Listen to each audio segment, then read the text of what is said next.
10 things never to say in a long-term relationship.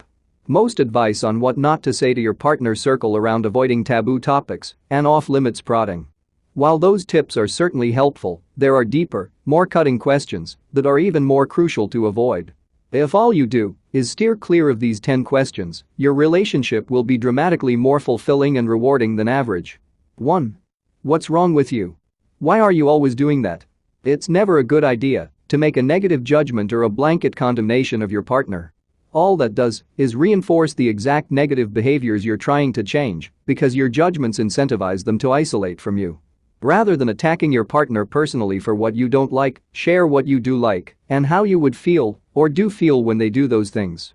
You might have to get introspective and creative to find out why certain things are so important to you. For example, let's say they often leave the cap off the toothpaste. Instead of saying, "What's wrong with you? Why are you always doing that?" you can say, "Honey, can you please put the cap on the toothpaste more often?"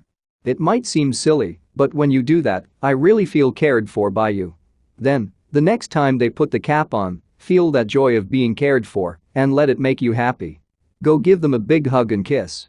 Tell them you know it's a small thing, but you really appreciate it. When your partner feels appreciated by you, they'll want to do more and more of what you like to continue the positive vibe between you. 2. Why do you never do what I want? Blaming is not cool. It creates an atmosphere of hopelessness, resentment, distrust, and separation in the relationship. Not only is it harmful, it's ineffective as well. When have you ever seen someone flip their life and personality around because they felt blamed enough? People sometimes change because they feel bad enough and hit rock bottom. In those moments, they find the inner strength to carry them into a new way of life. Don't be that catalyst that gets your partner to rock bottom, though. There are other ways to create the same effect that are much more reliable and constructive. Whenever you're upset at your partner, focus first on taking responsibility for your own feelings, thoughts, and actions. Take ownership of your part of the equation.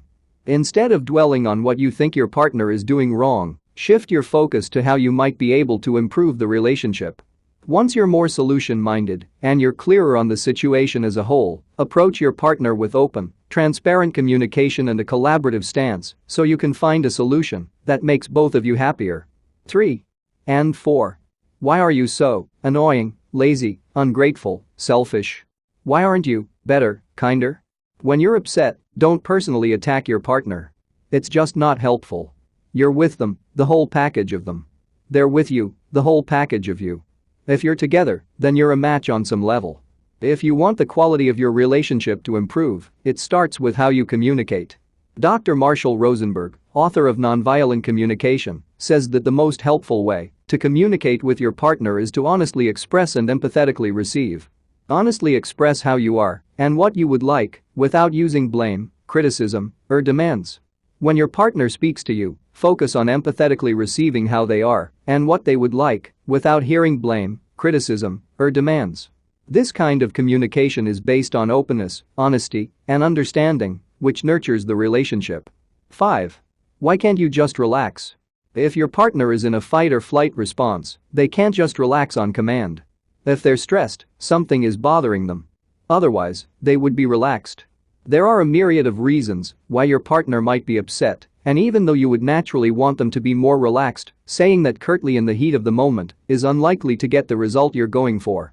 The best way to help them become more relaxed is to seek to understand. You must first understand something before you can go about changing it. Sometimes understanding is all that is needed. When you are open, curious, and gentle about what is actually going on for your partner, that is a clarifying and helpful step. Once you are talking together in that kind of supportive atmosphere, you're setting yourselves up for success. 6. Are you breaking up with me? Using this question in everyday conflicts is an unnecessary and emotionally destructive threat.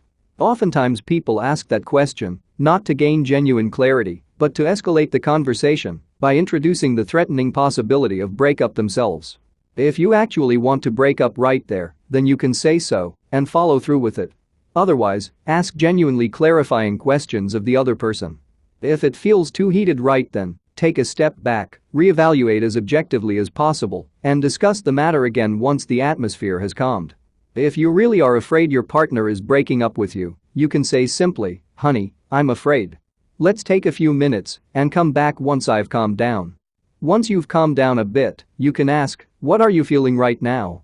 Or, "What do you want?" Or, "What do you want in our relationship?" When you ask those questions in a non-threatening way, you give your partner space to think constructively about the answers. The one time, if ever, that your partner actually does want to break up, they will say so. Otherwise, asking these clarifying questions openly and gently strengthens the intimacy in your relationship. 7. Are you sure you want to be with me? While it is important for the health of a relationship for each partner to praise and cherish the other, each partner is responsible for their own basic level of self-respect and self-confidence. As relationship coach Jordan Gray says, expressing interest in your partner as a person and on a day-to-day level and affirming that you find them attractive is key to a satisfying relationship. It's hard to be attracted to someone you constantly have to prop up. If you need constant validation on a basic level, then before long, it will be difficult for your partner to admire or respect you.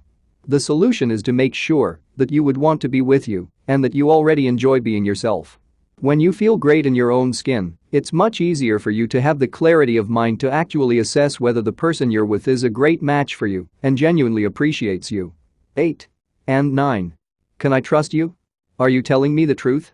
Asking this question point blank is never a good idea. For one thing, it puts your partner on the defensive immediately.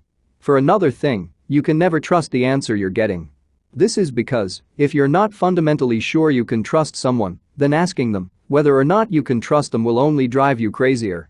When it comes to people getting jealous and possessive in relationships, Mark Manson, author of Models, says, it's really simple, either you trust your partner or you don't.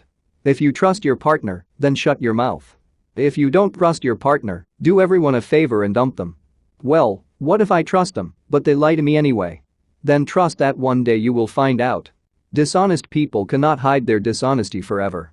Eventually it will surface and be obvious. And on that day, dump them. Kind of harsh, but definitely straightforward. 10. If you knew it would make me uncomfortable, then why did you bring it up? A quality relationship does not settle for the pseudo-comfort of avoidance. It thrives on the genuine comfort of two people who are transparent with each other and themselves for the purpose of deepening intimacy and fulfillment. In order for your relationship to thrive, you have to be willing to talk about difficult and uncomfortable things and comfort yourself when the topic at hand feels confronting. As Dr. David Schnarch suggests, in order for an emotionally committed relationship to be fulfilling, we have to be willing and able to soothe ourselves independently within the relationship. It is challenging to self-soothe and self-confront at once. That is for sure. It means coming to terms with the parts of us that we may not like to see so much, like our own fears, anxieties, and insecurities. It is as rewarding as it is difficult, though. Taking a look at what's really going on inside with openness and curiosity means an ever-improving relationship and an ever-improving life. Thanks for watching. Please help us create more content by supporting our Patreon page at www.patreon.com/discofith. You will instantly gain access to over 400 videos about billionaire biographies and over 140 personal development videos and over 180 Christian videos and over 450 verse and quotes images among other goodies.